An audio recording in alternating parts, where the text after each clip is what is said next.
Oui, effectivement, 9 minutes, c'est ce qu'on vient de me le dire. C'est l'écart que je vous communiquais aussi tout à l'heure. Je n'ai pas pu, moi, le noter.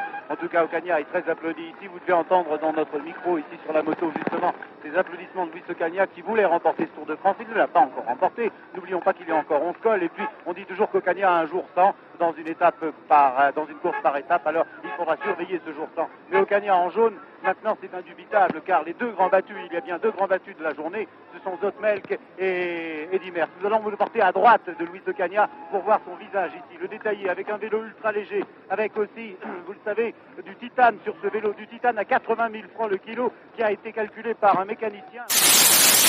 Ce chronomètre car c'est très important et nous allons avoir ce soir des écarts assez impressionnants au classement général. Un classement général qui va être encore bouleversé. Bien sûr, Ocaña, que vous voyez ici à moins de 200 mètres de la ligne, va porter ce maillot jaune avec de nombreuses minutes et une avance considérable. Le voici, Luis Ocaña, fantastique vainqueur de cette étape. Une étape qui nous rappelle les exploits de Koblet, de Coppi, de Merckx dans le style. Une grande journée pour le sport cycliste, une grande journée pour Luis Ocaña. Top pour l'Espagnol. Il va falloir attendre maintenant de nombreuses minutes pour voir se profiler au bout de cette ligne droite les adversaires de Ocaña qui ont été non seulement battus aujourd'hui mais écrasés par le champion espagnol de Mont-de-Marsan. Voilà, nous avons à l'image ici Simon, c'est intéressant. Simon qui se trouve juste derrière Montejour et qui revient sur lui. Oh, c'est extraordinaire ici. Il est en train de revenir sur Montejour à quelques mètres. Un Montejour qui le regarde, absolument impuissant, qui se dresse sur ses pédales. Simon est en deuxième position. Et on a l'impression qu'il est en train de guetter la souris, comme un chat guette la souris là. Et nous assistons à une fin extraordinaire. C'est pratiquement une course sur piste, Robert. Et les deux hommes s'observent. Regardez, changement de braquet pour Montejour.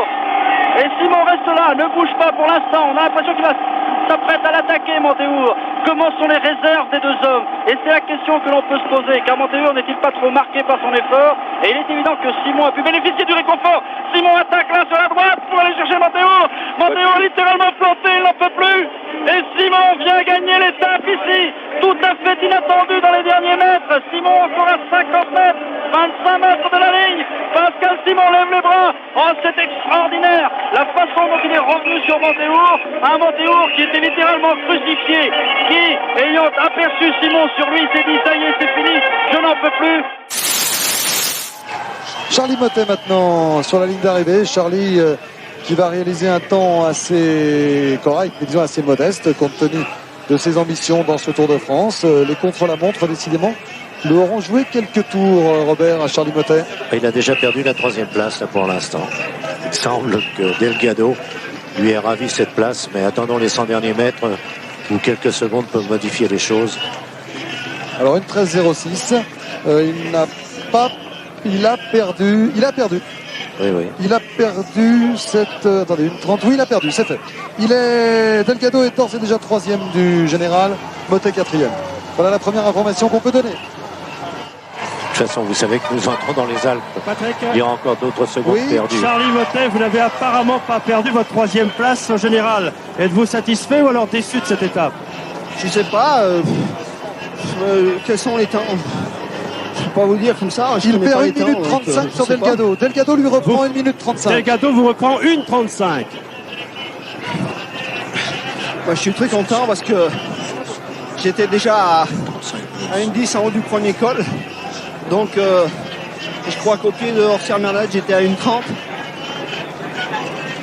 Donc, c'est sûr, 1,30 ça fait beaucoup, mais par rapport à Perico... 4 secondes, 1,11,39. 1,11,39 pour Fignon, pour Lemon.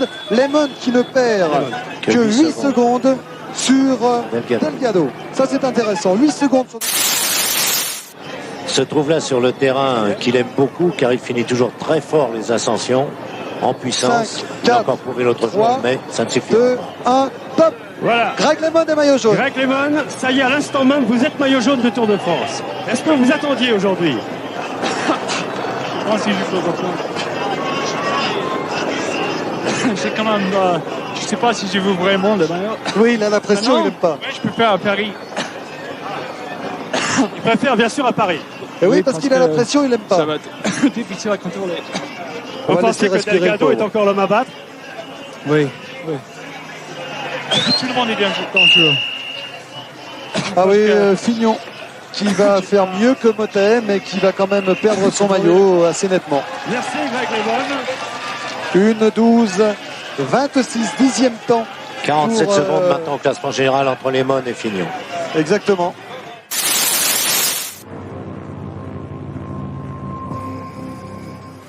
Difficile de sortir du peloton, le rythme est soutenu dans cette montée régulière. Les favoris restent bien cramponnés pour s'expliquer dans le dernier kilomètre. Facile Roglic, il est revenu dans la route Guillaume Martin. Bernal, il est à bloc. Hein. Oui, un peu comme sur les arrivées d'étape du Critérium du Dauphiné. Allez, elle est pas dure cette arrivée là pour Julien, c'est bon, ça roule vite, tout le monde est au rupteur. Pogacar en 4e position. Il peut le faire à la Philippe, là il peut aller gagner avec le jaune. Il n'y aura pas d'écart. Et Lopez qui remonte et qui va y aller peut-être. Miguel André Lopez, il a été gêné. Il a été gêné Lopez au moment de lancer son sprint alors que Guillaume Martin est en tête. Attention à Primoz Roglic, surpuissant. Primoz Roglic, toujours en tête, Julien Alaphilippe. Avec Primoz Roglic qui va s'imposer en Sierra Arlette devant Tadej Pogacar et Julien Alaphilippe qui conserve son maillot jaune de leader. Victoire de Roglic.